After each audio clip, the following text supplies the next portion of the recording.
di akhirat menderita. Itu juga tidak ada yang mau. Ada yang menderita di dunia tapi di akhirat bahagia masuk surga. Kita mau ya? Tapi ada yang keempat. Kita bahagia di dunia, bahagia di akhirat. Allahumma amin. Rabbana atina fid dunya hasanah wa fil akhirati hasanah wa qina adzabannar. Karena tujuan itulah maka kita hadir di sini. Karena kita mau bahagia, bukan kebahagiaan yang semu, bukan kebahagiaan yang sementara, tapi kebahagiaan hakiki, kebahagiaan abadi. Bukan hanya di dunia, tetapi bagaimana kita benar-benar merasakan kebahagiaan sampai di akhirat nanti. Amin. Muktamar ini hadir untuk mencari iman kita. Betul? Selain kita memupuk ukhuwah persaudaraan satu sama lain, insya Allah ini menjadi bekal yang luar biasa untuk membawa keistiqomahan kita. Mudah-mudahan semua pelajaran yang kita dapatkan, motivasi yang telah kita dengarkan, betul-betul menjadi amunisi, menjadi energi besar untuk mengangkatkan kita menjadi pribadi muslimah yang lebih baik lagi. Muktamar ini luar biasa. Ini adalah karunia yang sangat besar dari Allah Subhanahu wa taala buat kita semua. Boleh tahu kita bermuktamar berapa kali dalam setahun? Cuma satu kali saja setiap akhir tahun. Ada yang meniatkan untuk hadir di sini mungkin sejak 2 tahun yang lalu karena kemarin tidak hadir di Austin, Texas, betul? Tapi alhamdulillah hari ini kita bisa hadir di sini. Termasuk jumlah peserta yang luar biasa banyaknya ya. Allah. Mungkin ada yang awal tahun belum punya bayangan bahwa kita akan ketemu berkumpul bersama di muktamar di Arizona ini, termasuk kami yang baru datang bersama keluarga.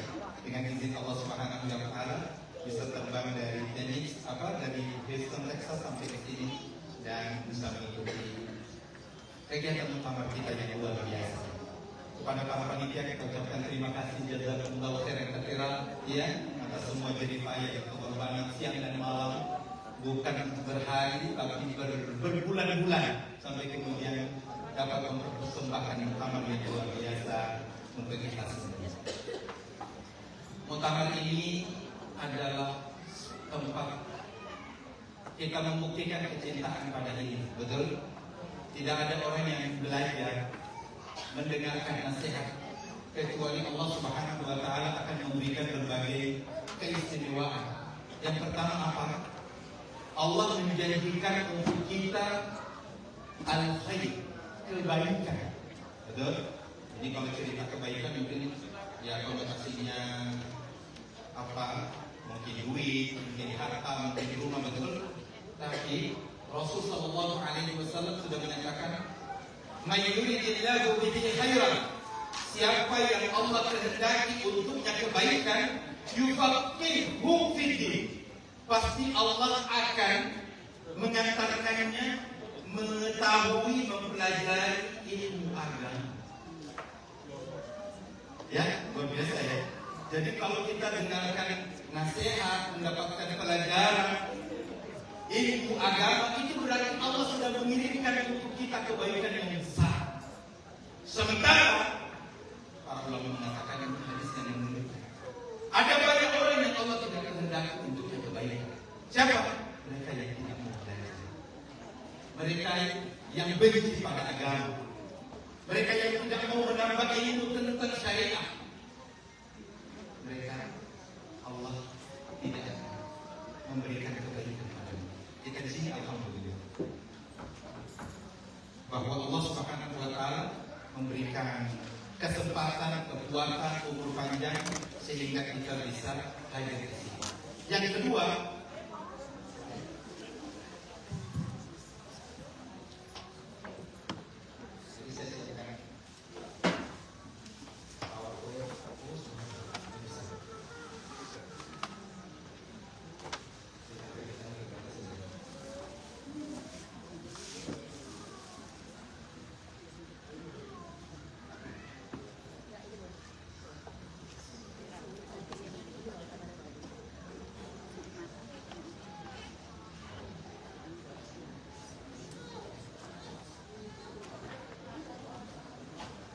Siapa orang yang tidak punya dosa? Betul? Bahwa sejak kita baik, baik laki-laki maupun perempuan, sejak saat itu ada mereka hati. Betul? Semua kesalahan, semua dosa dicatat. Ya, sampai kemudian kita berpikir, sampai kita benar bahwa dosa itu sudah diampuni. Kehadiran kita dalam majelis yang mulia seperti ini, itu ada jaminan bahwa dosanya diampuni oleh Allah Subhanahu wa Ta'ala.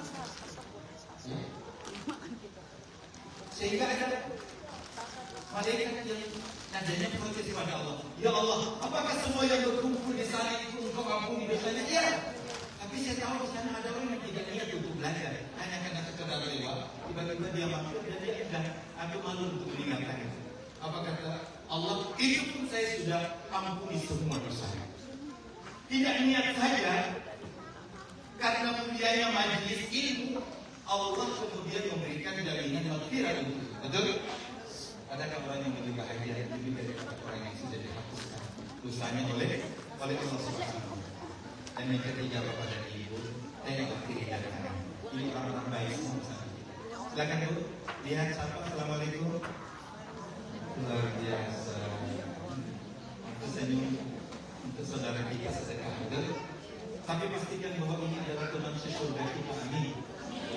Ya, ini nanti yang akan menarik kita selama di akhirat. Orang-orang soleh, orang-orang yang ditakdirkan oleh Allah Subhanahu wa Ta'ala mendapatkan kasih sayang dan masuk surga, itu nanti akan bertanya-tanya setelah dia menikmati surga. Lalu bilang, kok saya tidak ada teman saya dulu ya waktu di dunia? Ya Rabb, wahai Tuhan, saya dulu punya teman. Kemudian sholat lima, kami sholat sama-sama, kami puasa sama-sama. Aku tidak lihat sekarang. Ya, tapi ternyata itu yang dicari itu nyangkut di neraka. Walaupun hanya kenangan. Apa kata Allah? Idham ilan nar, pergi cek ke neraka. Fa'akhrij man kana minhum, keluarkan. Jadi orang yang masuk surga itu diberikan syafaat untuk menyelamatkan orang-orang yang ada di neraka. Maka ini dipala dapat minal iman, walaupun hanya sebesar ini biji zarah yang ada di hati orang yang ada di neraka diselamatkan. Kenapa? Karena ada teman yang soleh. Ya, makanya para ulama memberikan contoh. Salah satu pesan kepada teman kita, kalau kita dapat di sini surga, mintalah kepada Allah.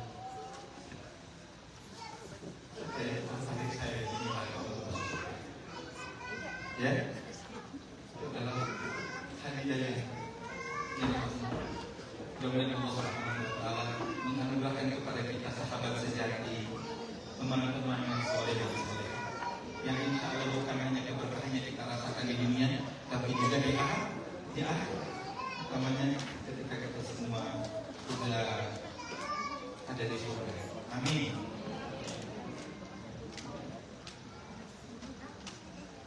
Baik, kalau ada nikmat dari Allah Subhanahu wa Ta'ala yang perlu kita syukuri, itulah nikmat iman. Ya, nikmat iman adalah nikmat tertinggi dari semua nikmat yang ada. Kita kadang merasakan nikmatnya makanan, minuman, betul? Manisnya kue, betul? Sungguh merasakan manisnya iman itu adalah anugerah yang tidak bisa dinilai dengan apapun. Maka iman ini perlu dirawat. Alhamdulillah kita ditakdirkan Allah menjadi mukminin, muwahhidin. Kita syahadat. Banyak orang yang belum tahu apa itu syahadat. Masya Allah. Betul? Nikmat ini harus kita rawat. Kenapa? Kalau tidak, ini iman bisa lepas. Betul? Iman ini bisa menguap, bisa hilang. Dengan apa? Kalau kita lalai. Kalau ibadah kita semakin hari tidak terkontrol. Al-iman yazid wa yanqus. Iman itu fluktuatif, kadang naik, kadang turun, dan bisa keluar. Ya, untuk kalau masuk lagi, kalau keluar seterusnya, na'udzubillah, betul? Makanya urgensi saling mengingatkan dan saling mendoakan, mudah-mudahan iman yang terpakai di dalam hati kita tetap lestari. Betul? Urgensi iman dalam kehidupan. Kita butuh makan setiap hari, butuh pakaian, butuh kendaraan. Sadarkah kita bahwa kebutuhan kita sebagai manusia, sebagai orang yang beriman terhadap keyakinan di dalam hati kita itu adalah kebutuhan yang biasa. Kita harus evaluasi bagaimana iman saya. Semakin meningkatkah atau dia stagnan, atau iman saya semakin menurun. Dulu waktu saya masih remaja, waktu saya masih muda, saya aktif pengajian, betul? Saya rajin sholat, saya tidak pernah menunda-nunda waktu sholat. Kok kenapa ketika saya sudah berumah tangga, saya sudah diberikan oleh Allah berbagai nikmat, kecukupan, kemapanan, saya semakin hari semakin jauh dari masjid, semakin jauh dari Al-Quran, berarti iman saya semakin turun. Ini harus diperhatikan. Tanpa iman manusia rugi. Kita harus meyakini orang yang tidak punya iman di dalam hatinya itu rugi. Kita yakin ataupun ragu, Allah sudah menyatakan yang tidak ada iman di dalam hati. Orang yang tidak beriman, dia pasti akan menggigit jari dan berteriak histeris. Kenapa dulu waktu di dunia saya ini tidak beriman, tidak kenal Allah, tidak kenal mana tempat ibadah? Kenapa saya tidak bisa membaca Al-Quran? Kenapa saya tidak mengamalkan apa yang disunahkan oleh Rasulullah SAW? Kalau kita tidak beriman, kita menjadi orang yang buruk. Indah di sana lagi. Semua manusia lagi berada dalam kurnian tidak ladina aman kecuali orang yang beriman. Mungkin kita berbuat baik, mungkin kita membantu banyak orang, meringankan beban kesulitan. Tapi kalau bukan iman yang mendasar, maka tidak ada artinya di hadapan Allah Subhanahu wa taala. Wa may yabtaghi ghayra al-islam ini pada yuqbala minhu wa huwa fil akhirati minal khasirin. Di akhirat nanti termasuk orang-orang yang buruk, termasuk orang-orang yang menyesal. Kenapa? Amalnya ditolak. Semua orang mau bahagia, mau tenang, karena ini yang langka. Orang semakin mencari harta, semakin menggebu-gebu untuk mengumpul dan memperbanyak, menghitung-hitung. Mereka menyangka bahwa semakin kaya kita semakin bahagia. Betul? Semakin besar tempat tinggal kita dengan semua fasilitas mewah, luxury dan mahal semua, berarti di situ saya pasti akan merasakan kebahagiaan dan kemuliaan. Tapi realitas menunjukkan tidak demikian. Banyak orang yang rumahnya hebat, lebih mewah kelihatannya dari hotel, tapi kok dia tidak tenang. Yang dia pikir kapan saya pergi ke hotel yang kita syukur-syukur para wisata mutabar ini nginap di hotel semua. Alhamdulillah. Banyak orang kaya dikekeh ke hotel padahal rumahnya jauh lebih mewah. Betul?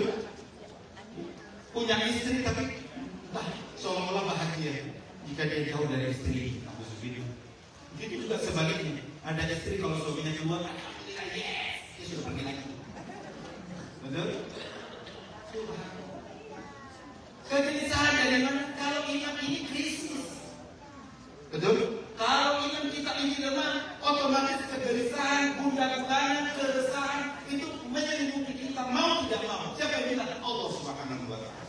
Wa man a'rada an dzikri fa inna lahu ma'ishatan dhanka. Siapa yang jauh dari Al-Qur'an, jauh dari peringatan Allah, pasti Allah menimpakan untuknya kehidupan yang sepi. Mana syurga yaumil qiyamah, apalagi di akhir dibangkitkan dalam keadaan lalu Rabbi lina hajartani ama Tuhan, mengapa engkau membangkitkan aku dalam keadaan buta? Wa qad kuntu basiran, dulu di dunia saya melihat.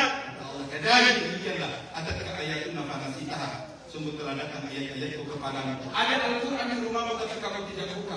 Ada Al-Quran yang membaca tapi kamu enggan untuk menyentuh dan membacanya. Wakadzalika al-yawma tunsat, yang hari ini kamu begitu dipakai.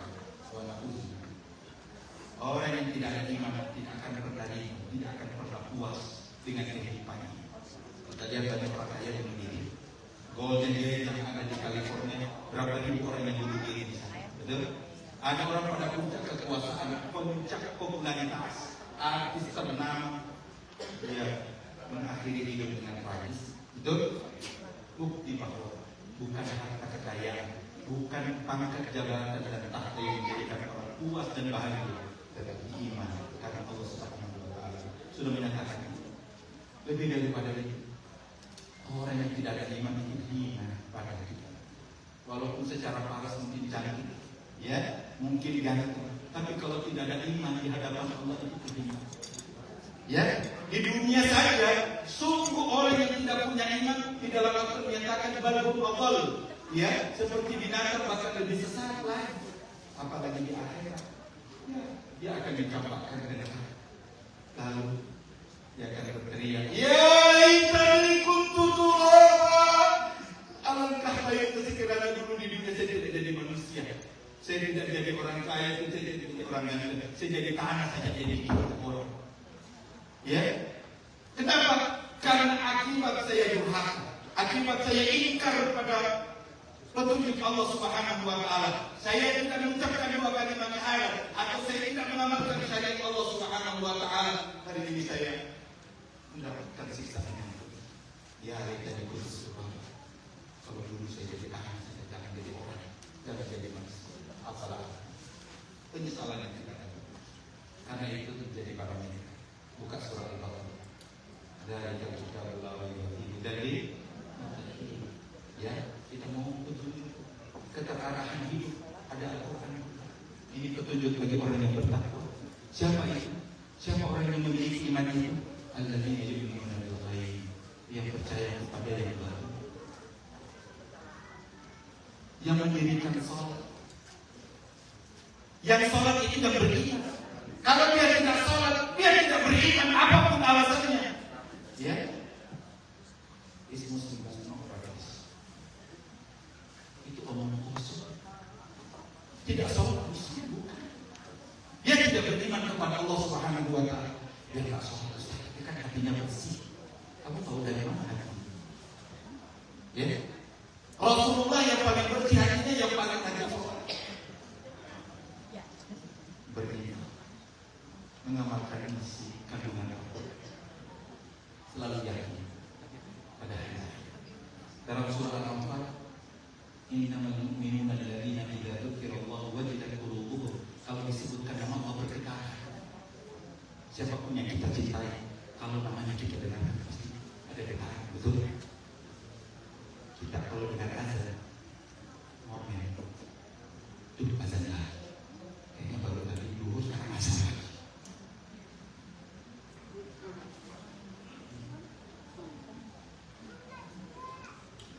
Kalau dibacakan ayat-ayat Al-Quran, imannya bertambah. Termasuk ketika dia mendengarkan selalu bertawakal. Ya. Segala urusannya selalu diserahkan kepada Allah setelah dia berusaha sungguh-sungguh dan berdoa. Itulah orang yang beriman. Bapak Ibu, kenapa kita harus menjaga ini? Kita ini selalu diuji, dan itu adalah sunnah Allah. Kan ada yang mengatakan, saya sudah rajin sholat, saya sudah rajin ngaji. Itu masalah saya ini lagi lah. Ibu, bapak, tujuan ibadah sholat, tujuan ngaji bukan berarti semua hidup kita harus nyaman sesuai dengan keinginan kita.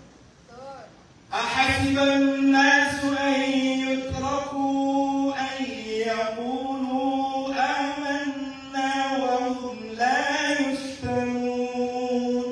Apakah manusia menyangka? Apakah mereka itu mengira bahwa Allah akan membiarkan mereka menyatakan diri kami sebagai orang yang beriman, lalu mereka tidak diuji? Walaqad fatanna alladziina min qablihim. Sungguh telah diuji oleh orang-orang yang sebelum mereka.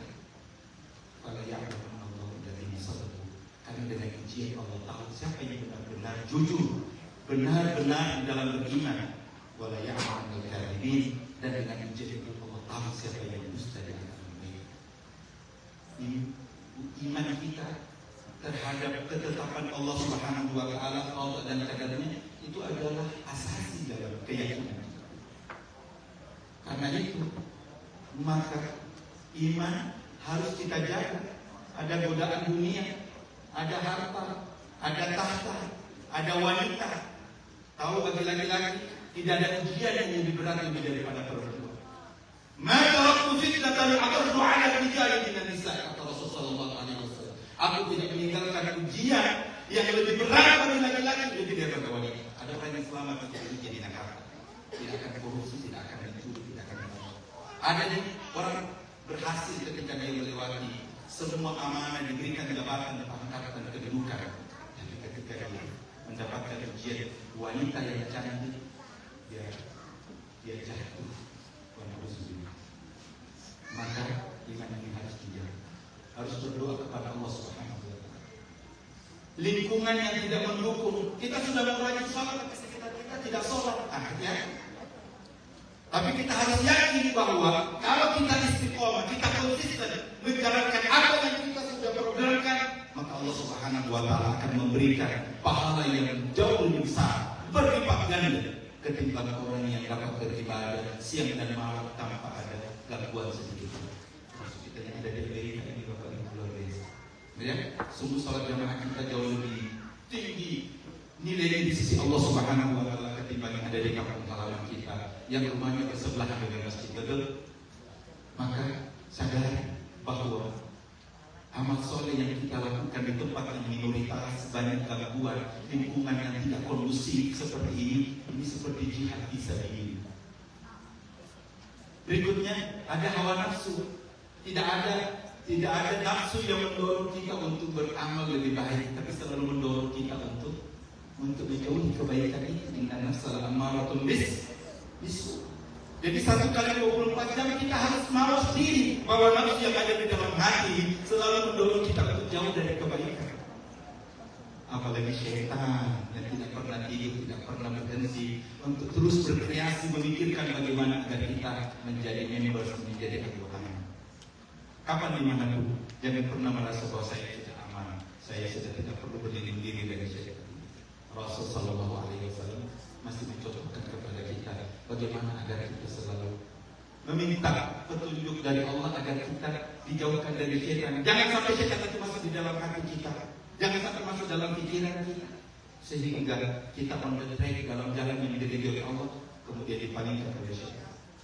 Ujian hidup, ya, kita tidak hanya bernafas, tapi kita juga mendapatkan banyak kenikmatan. Maka kita harus berhati-hati, karena semakin banyak yang kita dapatkan, berarti peluang untuk kita lalai juga sangat besar.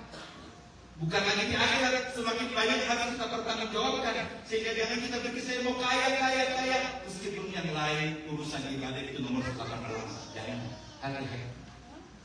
Agama kita tidak melarang kita untuk menjadi konglomerat. Kalau perlu, ya, bisa menggratiskan orang untuk bermuktamar. Kalau perlu membiayai 100.000 orang untuk haji dan umroh. Kalau menjadi orang yang mampu, kaya secara finansial, betul. Tapi hati-hati.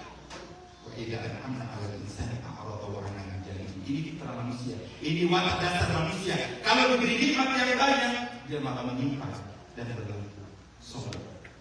Tapi ada juga orang yang ketika mendapatkan kesulitan berupa penyakit, dia tidak tahan, dia tidak sabar.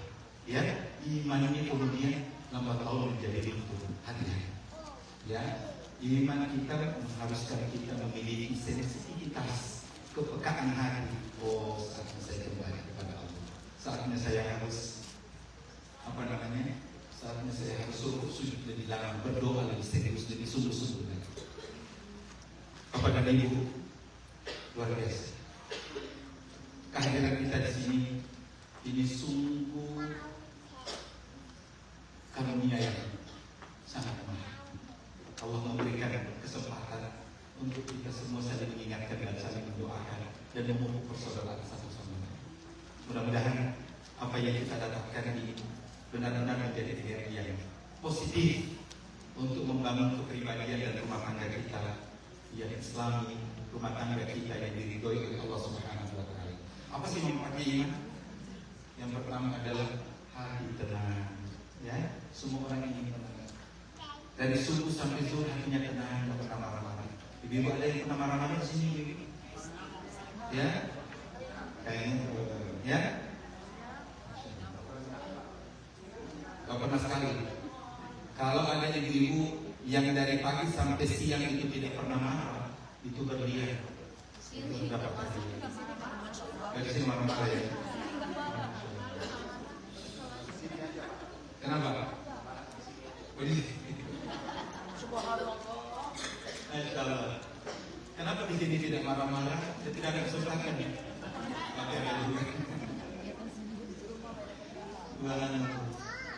Ada orang Bapak Ibu,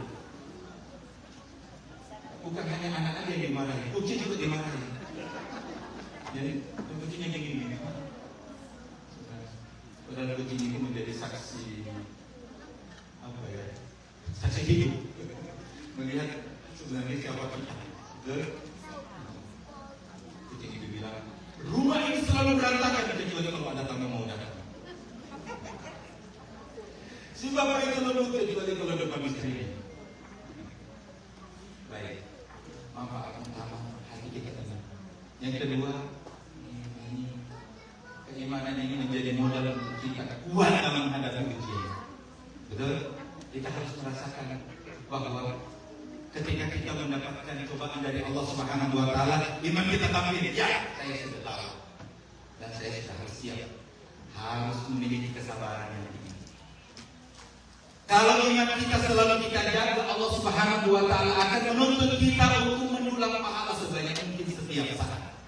Pintu-pintu kebaikan, pintu-pintu ibadah yang mungkin sudah lama kita tinggal, Allah Subhanahu Wa Taala berikan cahaya yang terang sehingga kita dapat merasakannya, dapat melakukannya lagi. Karena itu dapat keberkahan, ada kebaikan yang baik, ada jaminan surga yang selalu menjadi motivasi bagi kita. Yang terakhir, kita menjadi orang yang contoh di teladan. Orang tua wajib menyadari diri bahwa masa depan putra putri kami bahkan cucu-cucu kami tergantung pada sejauh mana kami menunjukkan ketelatenan. Satu ketika seorang anak yatim datang mengadu pada Rasulullah. Ya Rasul, saya punya lokasi, punya tanah yang kami mau pagari karena ini satu-satunya peninggalan orang tua kami. Tapi apa boleh buat tidak bisa lurus karena ada pohon kurma yang bersebelahan dengan tetangga kami. Kami minta tetangga itu tidak mau menyerahkan. Rasul itu panggil, ya hada, ini anda silakan serahkan pohon kurma itu kepada kedua anak yatim ini. Dia tidak mau. Bi'ha walakan nasrutun fil jannah. Silakan jual itu dan kamu akan mendapatkan pohon kurma di surga. Berarti dia tidak masuk surga atau tidak? Masa ada kapling di surga dia tidak datang? Lebih lanjut Rasul menjelaskan bahwa pohon kurma yang dijanjikan untuknya al-mashi tahtaha, orang yang berjalan di bawah pohon kurma itu atau mengendarai kuda mi'ata am 100 tahun, dia belum keluar dari bayangan pohon kurma pertanda besar. Tapi orang itu tidak tetap menggila, tidak mau, tidak tertarik. Lalu dia lalu kemudian ada yang berkata, ya Rasul, kalau menangi ikan kecil tanah lalu talat wajib syabir dia ini ada aliyahkan nahu. Kalau saya sanggup untuk membeli pohon kurma ini dan saya sedekahkan kepada anak yatim ini, apakah saya juga akan mendapatkan jaminan seperti yang kau jadikan itu? Iya. Lalu dia bertanya, ya fulan, silakan ke sini. Kata dari sana, apakah kamu tahu kebun? Orang itu langsung melihat, ini kan Abu Dahdah, ini orang hebat, ini orang konglomerat. Man la ya'rifu bustana Abi Dahdah. Siapa orang di kota Madinah ini yang tidak tahu kebunnya Abu Dahdah? Dzul mi'ati nakhlah, yang di dalam kebun itu terdapat 600 pohon kurma berbuah. Wal qasril mamid, juga terdapat istana, rumah besar di dalam kebun itu. Wal bi'ril 'azb, juga ada sumber mata air yang airnya tawar lagi benih. Lalu kenapa? Hati dipikirkan. Silakan ambil semua asetnya, semua yang kamu ketahui itu. Cukup serahkan satu pohon kurma yang bersebelahan dengan anak yatim itu. Apa katanya? Di siapa yang nggak tahu dapat 600 kurma di mana sana? Betul? Lalu ya Rasulullah, saya bersaksikan bahwa pohon kurma satu-satunya yang ada di dekat rumah anak yatim itu saya sudah serahkan untuk saya. Apakah saya akan mendapatkan pohon kurma ini di surga nanti? Apa kata Rasul? Ya kata. Bukan hanya satu pohon kurma yang akan kamu dapatkan. Kami ingin raddah di Abu Dahdah di jannah. Betapa banyak kebun kurma milik Abu Dahdah di surga nanti. Kami ingin raddah di Abu Dahdah di jannah.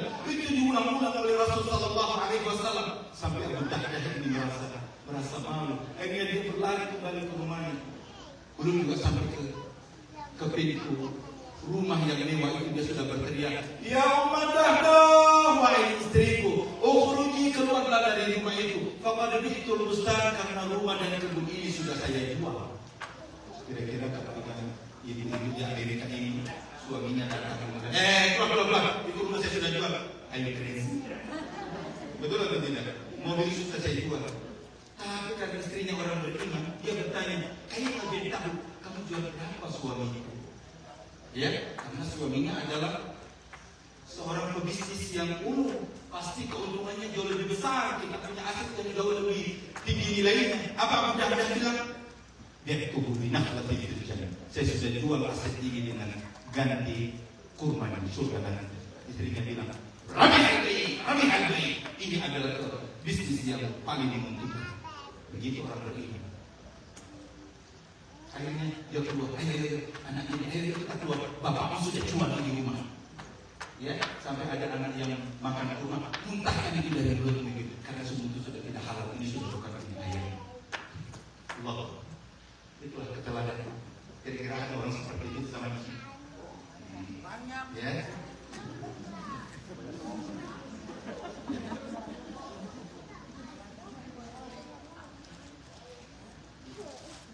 Mulianya beramal, ya.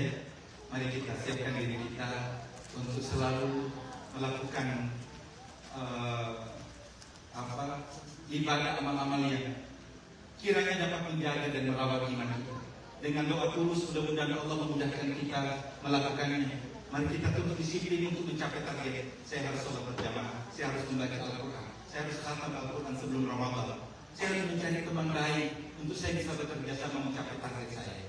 Teman saya adalah teman yang selalu memotivasi dan mengingatkan saya. Bapak Ibu, orang yang mencintai Rasul Sallallahu Alaihi Wasallam itu para sahabat.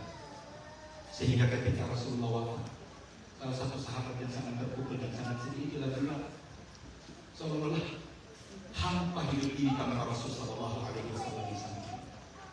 Sehingga ketika Khalifah Khilafah Abu Bakar As-Siddiq, beliau minta untuk pergi berjihad, meninggalkan kota Madinah. Tapi Abu Bakar mengatakan, apa iya kamu sebagai seorang muazzin sejak zaman Rasul, saya akan membiarkan untuk meninggalkan?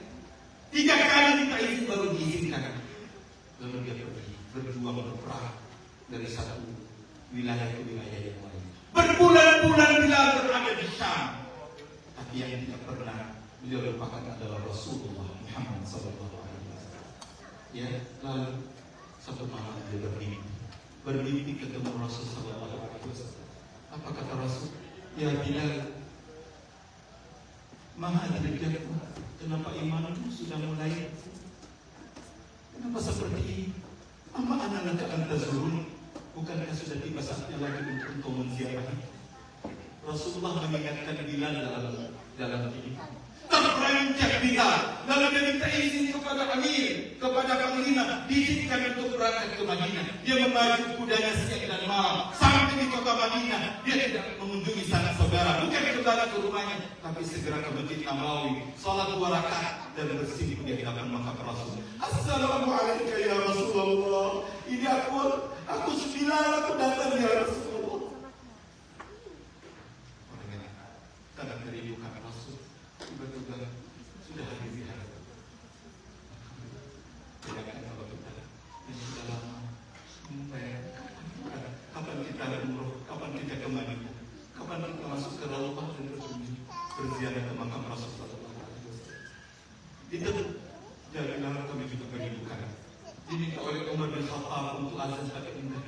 Saya tidak bisa azan. Saya mengucapkan asyhadu anna Muhammad sallallahu alaihi wasallam. Hati kau itu melanjutkan. Tapi yang diminta ini adalah Hasan dan Husain, kedua cucu tercinta Rasul Sallallahu Alaihi Wasallam. Akhirnya Bilal menara. Allahu Akbar, Allahu Akbar. Madinah bergetar, semua orang kaget. Apakah Rasulullah hidup kembali? Suara ini adalah suara yang sering kita dengar semasa hidupnya Rasul Sallallahu Alaihi Wasallam. Suaranya Bilal bin Rabah. Asyhadu an la ilaha illallah. Semua orang bergegas meninggalkan kamar, meninggalkan rumah mereka, berkumpul di masjid. Yang di pasar datang semua ke masjid, seolah ada Rasulullah yang menanti Dan ketika Bilal mengumandangkan asyhadu anna Muhammadar Rasulullah, tidak ada orang yang dapat menahan tangis. Khalajatil awatifu min qudurihim, maka semua perempuan, semua gadis-gadis yang bersembunyi di balik dinding mereka turun semua ke Masjid Nabawi karena merindukan suasana kebersamaan dengan Rasulullah tercinta Nabi Muhammad sallallahu alaihi wasallam. Apa ini? Tidak ada yang menjamin ini kecuali dan kebenaran itu disebutkan daripada sejati bebas pada semua orang-orang yang membutuhkan sentuhan. Terakhir, ada orang yang dulunya miskin dikejar-kejar sebagai pedagang kaki lima, lalu dia kemudian menjadi eksekutif direktur di satu perbankan asli di Jakarta. Kalau rumah dia sudah tidak ada tinggal, kalau mobil ini sudah tidak mau dijaga. Tapi apa yang terjadi? Dia tidak tenang. Sudah beberapa malam Pak Direktur itu tidak bisa tidur. Hanya dilihat oleh psikiater tidak mampu. Seorang kawan mengatakan, Pak Hasan kita sebut namanya. Ini kamu sudah lama begitu mencoba kita. Apa hubungannya ketenangan jiwa dan nyanyian yang dengan Pak Hasan itu? Oh iya, sebentar lagi bulan Ramadan. Pak Hasan datang Pak Hasan. Sebagai orang yang punya kemampuan bagi-bagi rezeki, dikasih kesempatan memberikan sama Tuhan. Habis itu dia jalan-jalan melihat suasana yang ada di pantai. Lalu mengatakan, apa yang ini sampaikan oleh teman-teman kayaknya benar. Saya tetap resah. Apa yang terjadi ketika dia melangkah keluar, tiba-tiba ada seorang anak kecil yang memegang kaki. Kamu siapa? Namaku Nina. Kamu kelas berapa? Masih TK. Kamu mau apa? Kalau anak-anak yang dipegang orang kaya bertemu nikah dulu, kamu mau apa? Kamu mau saya belikan baju baru? Jadi mau apa? Oh, bolehkah saya memanggil ayah kepada Om?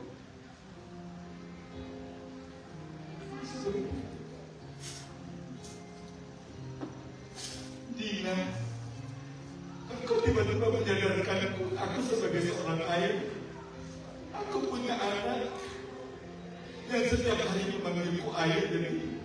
Saya baru tersadar bahwa ada anak sekecil ini yang tidak pernah merasakan kasih sayang dari seorang ayah, bahkan tidak tahu memanggil ayah kepada siapa. Jadi saatnya dia meminta saya untuk mengizinkan dia memanggil ayah. Silakan panggil Om sebagai ayah. Jadilah Nina yang merasa senang. Saya sudah punya ayah. Ya, undang-undang. Hasan bawa. Setelah 3 jam asik bermain, dia menjadi kedua. Ayah ini, kembali lagi. Izinkan ayah pulang ke rumah ya. Nanti besok ayah akan ke sini. Kamu saya mau bawain sepeda ya. Gak usah. Jadi kamu minta apa? Saya sudah cukup senang karena saya sudah bisa memanggil ayah. Tiga, kamu kan anak saya. Kamu boleh minta apa saja sebut anak saya yang dari rumah. Kalau boleh saya minta satu. Apa aja? Dia turun dari rumah. Ayah, besok kalau ayah datang, ayah boleh bawa foto ya, foto keluarga. Foto yang di situ ada fotonya ayah, ada fotonya ibu, ada fotonya kakak-kakak. Untuk apa ya? Ayah, foto itu akan aku bawa ke sekolah. Aku akan bilang ke teman-temanku, ini foto keluargaku, ini ayahku, ini ibuku. Ayah, saya selalu dihina, saya selalu diolok, saya selalu dipermalukan bahwa saya anak panti asuhan yang tidak punya ayah, tidak punya ibu, tidak punya keluarga. Saya hidup sebatang kara, entah kapan saya dititipkan di sini. Entah akan saya hidup ini. Hasan, belum dia. Ya Allah,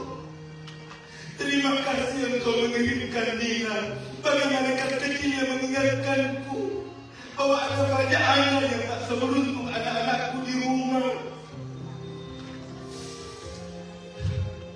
Terima kasih. Engkau sudah memberikan pelajaran yang amat sangat mahal pada ayah. Terima kasih. Terima kasih.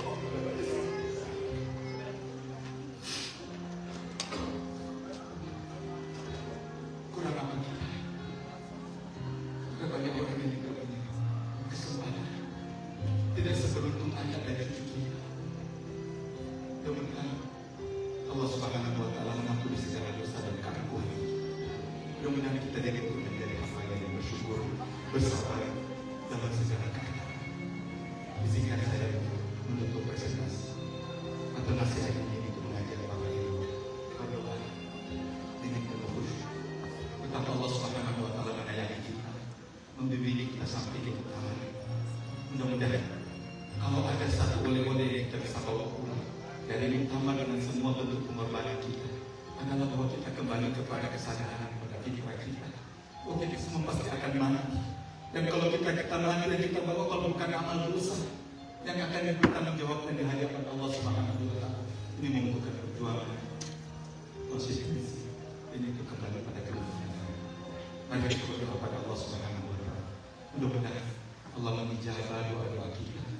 Mudah-mudahan Allah Subhanahu wa Ta'ala mengampuni segala dosa dan kesalahan kita. Mudah-mudahan Allah Subhanahu wa Ta'ala yang mempertemukan kita dalam suasana yang sangat baik ini. Allah juga yang akan memberikan balasan kebaikan dengan penuh nikmat dan syukur yang benar. Bismillahirrahmanirrahim. Mari kita doakan keluarga kita, anak kita. Mari kita doakan sahabat-sahabat kita. Dan jangan sekali-sekali melupakan jasa pengorbanan kedua orang tua kita tercinta yang telah membesarkan kita, yang telah berjuang dan berkorban untuk kita semua sehingga kita hadir bersembahkan di tengah-tengah masyarakat. Bismillahirrahmanirrahim. Alhamdulillahi Rabbil Alamin. Allahumma salli wa sallim wa barik ala nabiyyina Muhammad wa ala alihi wa sahbihi ajma'in. Allahumma ya Allah ya Rahman ya Rahim, kami semua adalah hamba yang beriman kepada ya Allah. Kami adalah hamba yang lemah. Buatkanlah kami ya Allah. Kami sering kufur nikmat yang Engkau berikan kepada kami ya Allah. Demi kami menjadi hamba yang bersyukur. Kami kurang sabar ya Allah terhadap segala ujian dan cobaan. Jadikan kami hamba yang bersabar ya Allah. Allahumma ya mujri as-sahab wa ya munzil al-kitab wa ya hadim al-ahzab fastajib du'aana ya Rahman ya Allah ya Rahman ya Latif ya Wadud. Ya Allah, ampunkan seorang wanita yang pernah kami tumpangi rahimnya 9 bulan 10 hari lamanya.